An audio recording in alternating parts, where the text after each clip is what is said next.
आज हामी कुरा गरौँ लटरम्बेश्वर महादेवको। यस ठाउँको नाम लटरम्बेश्वर महादेव किन रहन गएको हो त? प्राचीन कालमा जब शिवजीले सतीदेवीको लास बोकेर जाँदा यस ठाउँमा कपालको जट्टा झरेको कारणले यस ठाउँको नाम लटरम्बेश्वर महादेव रहन गएको भन्ने भनाइ छ। लटरम्बेश्वर महादेव काठमाडौँबाट लगभग 45 देखि 50 किलोमिटरको हाराहारीमा रहेको छ। यो हाइकको कुरा गर्नुपर्दा गाडीको लास्ट पोइन्टसम्म पुग्नको लागि हामीलाई लगभग 2 देखि 3 घण्टा लाग्ने छ भने त्यहाँदेखि हाइक गर्दै जानुपर्ने हुन्छ।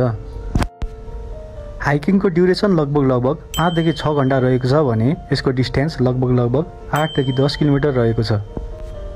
यदि तपाईहरु पनि लटरम्बेश्वर महादेव जान खोज्दै हुनुहुन्छ र कहाँ कसरी जाने दुविधामा हुनुहुन्छ भने हामी बटुवा ट्रिपलाई सम्झनु होला।